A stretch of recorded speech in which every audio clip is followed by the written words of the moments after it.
Régis, le mot du mois, eh bien pour l'illustrer, vous nous avez apporté un objet comme d'habitude, Absolument, une ampoule.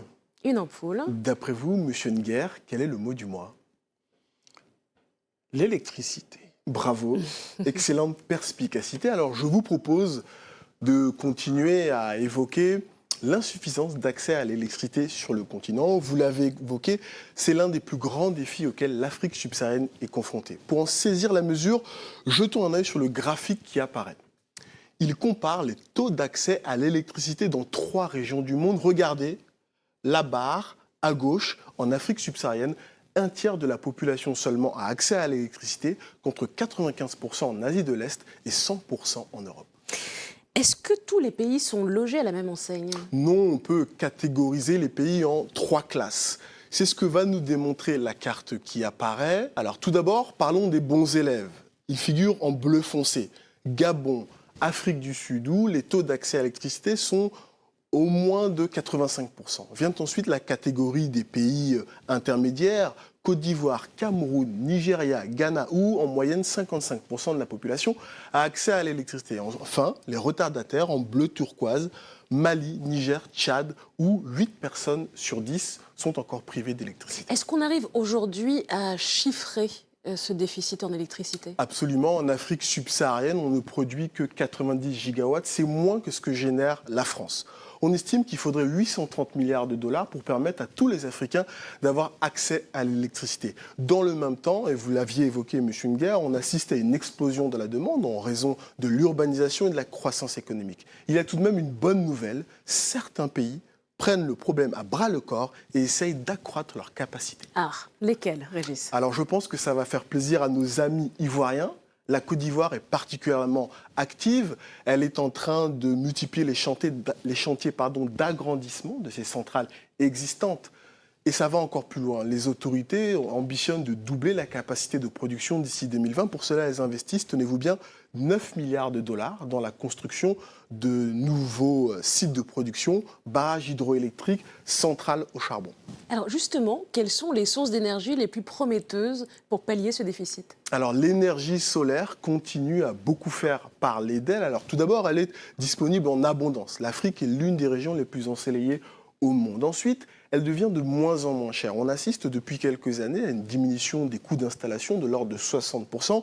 Et il semblerait que la tendance perdure. Mais il y a une grande nouveauté, c'est la possibilité de créer ce qu'on appelle des réseaux autonomes. Une solution géniale pour électrifier des zones reculées, difficilement raccordables au réseau public électrique. On voit les chantiers se multiplier, notamment au Sénégal et au Mali. Réseau autonome, ça fonctionne comment?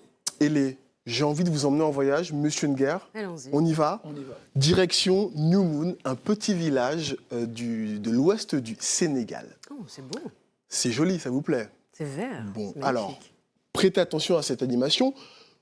On voit de plus en plus apparaître des lampadaires un peu spéciaux, comme celui-ci. Il est équipé d'un panneau solaire pour générer de l'électricité. Alors évidemment, il va servir à éclairer les rues, mais surtout, le lampadaire, regardez, est raccordé à des habitations qu'il va alimenter en énergie.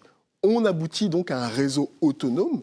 Grâce à cette solution, plus de 1000 villageois ont accès à l'électricité. Alors le paiement, ça fonctionne un peu comme c'est du prépaiement, comme pour l'achat de crédit de téléphone. Comptez environ 3000 francs CFA pour un mois de consommation. Alors est-ce que c'est une solution d'avenir pour l'électrification des zones rurales? En tout cas, selon les prévisions de l'Agence internationale des énergies renouvelables, le solaire devrait permettre à plus de 200 millions d'Africains d'accéder à l'électricité d'ici 2030.